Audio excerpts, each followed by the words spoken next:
नमस्ते। बाबा विशुद्धानंद जी की गुरु परंपरा की ओर से मैं अनिरुद्ध मुखर्जी आप सभी को बहुत बहुत स्वागत करता हूँ। कुछ दिन पहले ही मुझे जीमेल से मेल आया कि मेरे 500 सब्सक्राइबर पूरा हुआ है और ये जान के मुझे बहुत खुशी है क्योंकि काफ़ी सालों से 2-3 सालों से मैं वीडियोस बना रहा हूँ और बहुत पहले का वीडियो में शायद आप देखे होंगे कि लाइक शेयर सब्सक्राइब जो लोग हर कोई पकाता रहता है वो ऐसे कहे हैं, पर उसके बाद से मैं कोई वीडियो में कभी ऐसा नहीं कहता कि लाइक शेयर सब्सक्राइब कीजिए कि वैसा कीजिए। किसी को दिमाग चाटने का पकाने का कोई इरादा नहीं है। अगर मेरे बात से आप लोगों से वैल्यू मिलता है तो वैसे ही जो एकदम जेन्युइन जो पर्सन है वो मुझसे जुड़ना चाहिए, जो सच में उसको मेरे बात में रुचि रहता है, जिसको लगता है मेरे लाइफ में मेरे बात से उनके लाइफ में कुछ वैल्यू ऐड हो रहा है तो वो मेरे साथ जुड़े रहेंगे। तो खैर अभी मैं इतना तो खूबसूरत नहीं हूँ और बाल भी छोटा छोटा, वो स्टाइल तो बाल नहीं है और 6 पैक वाला भी नहीं हूँ, फैमिली पैक हूँ, तो गोरा भी नहीं हूँ। तो ये सब ऐसा चेहरा लेके मैं बात करता रहता हूँ, बकबक करता रहता हूँ और आप लोग भी सुनते रहते हैं। यह आप लोगों का बहुत प्यार है और ये प्यार के लिए मैं आप सभी से दिल से अपना आभार मैं व्यक्त करता हूँ। मेरे जो दर्शक है उसमें कुछ लोग हैं जो मेरे साथ ओवर द फोन जुड़े हुए हैं, पर्सनली व्हाट्सएप में जुड़े हुए हैं और कुछ लोग हैं जो मुझे गलत टाइम में मुझे नॉक किया, इसलिए थोड़ा सा मैं कभी उन लोगों से मिसबिहेव कर लिया, उसके लिए भी मैं माफ़ी चाहूँगा। और कुछ लोग हैं जो मेरा सीक्रेटली वो मुझे अप्रिशिएट करते हैं, क्योंकि जो लोग बाद में मेरे से जुड़े वो लोग कहे कि नहीं मैं महीने तक साल भर मैं आपका बात सुन रहा हूँ, आज जाके मैंने आपको अप्रोच किया। तो और भी बहुत सारे लोग हैं जो साइलेंटली मुझे ऑब्जर्व करते हैं, मुझे टटोलते हैं कि ये आदमी कितना जेन्युइन है। ठीक है, तो मैं पूरी तरह से अपना जो सच्चाई है वो टेस्ट करवाने के लिए तो फिर उनको अपने हिसाब से देखने दो। मेरे ओर से आप सभी को इस सभी दर्शकों को मेरा फुल मोहब्बत आभार मेरा है। ठीक है, तो अभी देखिए मैं अभी तक मेरे चैनल में जो मैं बात रखा हूँ, जितना हो सके मैं ईमानदार रहा हूँ और सच कहा हूँ।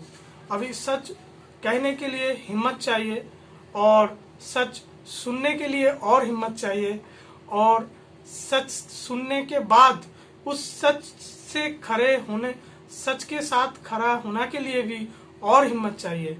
तो आप लोग मेरे से जुड़े रहे तो ये भी काफ़ी हिम्मत की बात है, क्योंकि आप सुने और मेरे साथ जुड़े रहे और आगे भी शायद मेरे साथ ही खड़े रहेंगे, क्योंकि मुझे ऐसा आशा है। एक आध्यात्म व्यक्ति का हमेशा ईमानदार रहना बहुत ज़रूरत है। मैं अभी काफ़ी लोगों को मैं देखता रहता हूँ। खैर दूसरे का चर्चा में मुझे कोई उतना आग्रह नहीं है। मैं समझता हूँ कि देखे एक आध्यात्म व्यक्ति जो ईश्वर के राह में आगे बढ़ रहा है तो उसको सच की खोज है, सत्य की खोज है। और जो व्यक्ति सत्य की खोज में है, सत्य की खोज में है, तो उनके लिए खुद सच्चाई में राह में चलना बहुत जरूरी होता है। जो व्यक्ति झूठ बेचता है उसको झूठ ही मिलेगा। वो कुछ लोगों को शायद बेवकूफ़ बना सकता है, बहुत अच्छे तरह बहुत बढ़िया एक्टर हो सकता है जो झूठ को भी सच दिखला दे, फिर वो अलग बात है।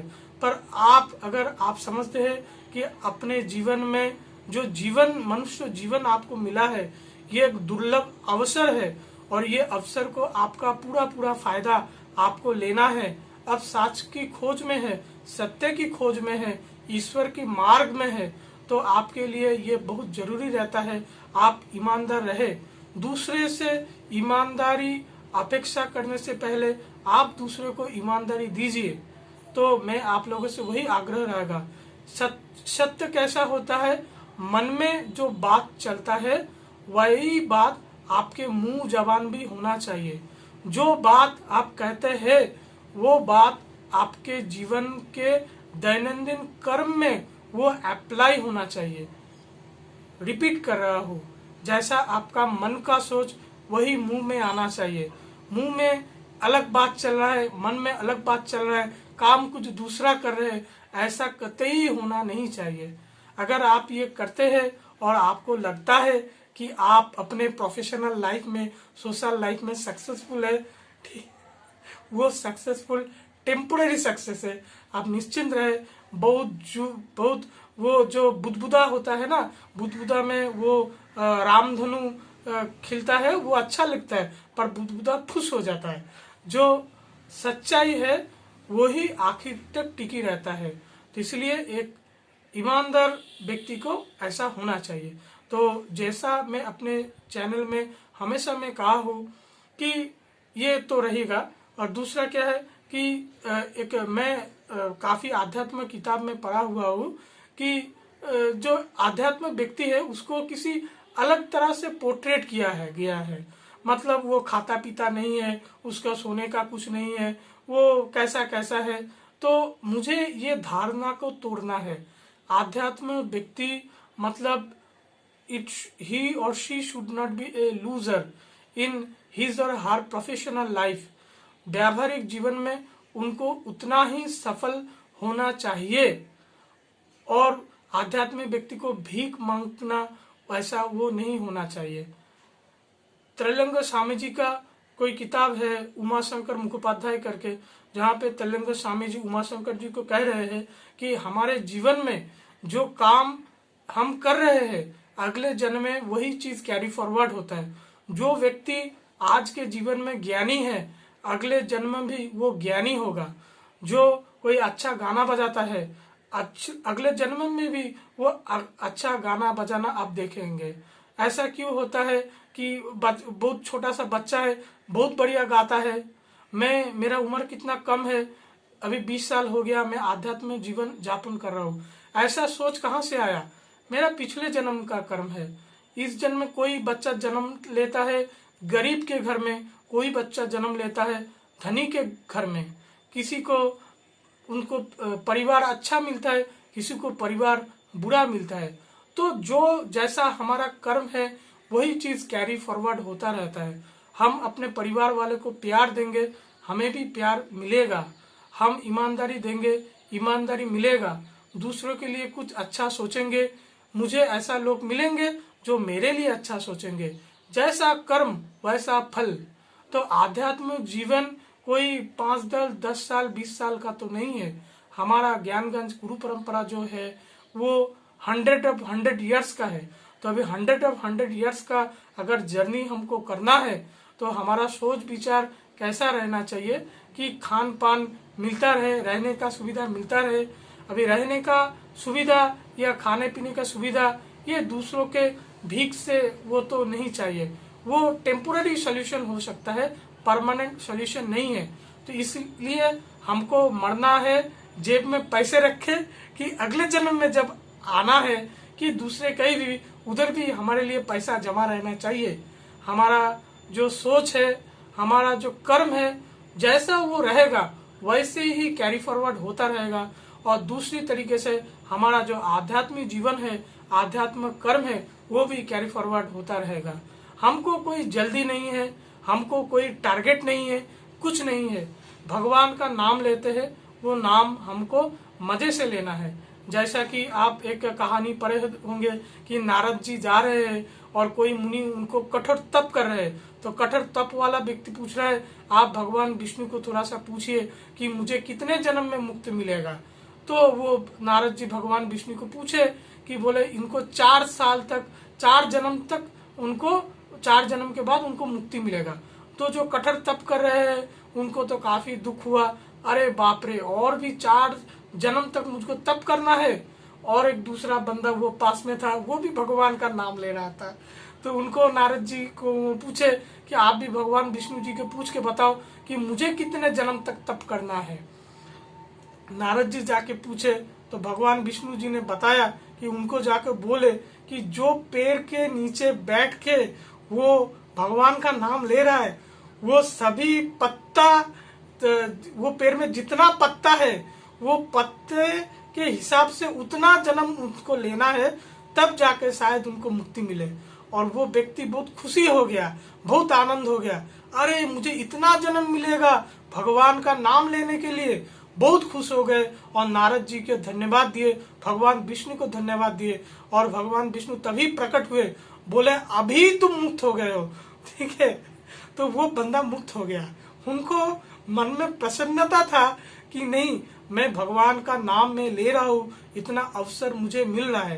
तो जैसा कि आपके जीवन में भी अभी ये अवसर मिल रहा है भगवान का नाम लेने के लिए, तो हमेशा यही मौज में रहिए कि आज भी ले रहे हैं, कल भी लेंगे और लेते ही रहेंगे। तो अगर सब कुछ अगर ठीक से चलना है तो भोजन बिना भजन नहीं होता है। तो हमारा खाना पीना ठीक ठाक होना चाहिए। और सबसे बढ़कर आप जब पैसा कमाते हो, आप जब वो पैसा खुद कमाने में खाने में उतना मौज नहीं है, जब वो चीज़ आप अपने परिवार वाले से बांटते हो, जब वो चीज़ आप अपने दोस्तों के साथ बांटते हो, तब पैसा कमाने का और पैसा उड़ाने का मजा आता है। वैसा ही आध्यात्म जीवन का जो मजा है वो परिवार वाले के साथ है, आध्यात्म बंधु के साथ है। तो वो भी हमको करना है। तो हमको अपना पर्सनल लाइफ, प्रोफेशनल लाइफ, आध्यात्म लाइफ, ये सभी चीजों को बैलेंस करके चलना है। और कैसे चलना है, कैसे क्या होगा, और जो मेरी सोच है आगे मैं ये चैनल में मैं ये वीडियोस बनाते रहूंगा। और आप लोग ये अगर आपको लगता है अच्छा है तो आप मेरा वीडियो आप आगे देख सकते हैं। और बाकी जो एक सूचना देना था कि देखिए, मैं अपने जीवन में कभी किसी सोच में रहता हूँ, मेरे मन में कुछ ना कुछ चलता रहता है। एक आध्यात्मिक व्यक्ति बहुत सचेतन होता है कि अपने मन में क्या क्या क्रिया विक्रिया हो रहा है, क्या सोच चल रहा है। तो अगर कुछ सोच आता है, मुझे लगता है कि ये सोच मुझे दूसरे से शेयर करना चाहिए, तो हमेशा मेरे लिए वो पॉसिबल नहीं है कि अच्छी तरह से कोई एक वेलकमिंग नोट देके एक 10-15 मिनट का वीडियो बना के फिर क्लोज करूं। शायद वो बात कहने के लिए मुझे कुछ सेकंड ही मुझे वो लगे, तो वो कुछ सेकंड का कोई बात हो या 10 मिनट का कोई बात हो, पर बात वही जो सही। तो इसलिए मैं ये मेरे चैनल में एक अलग से प्लेलिस्ट कभी बनाऊंगा और उसको फॉलो करूंगा।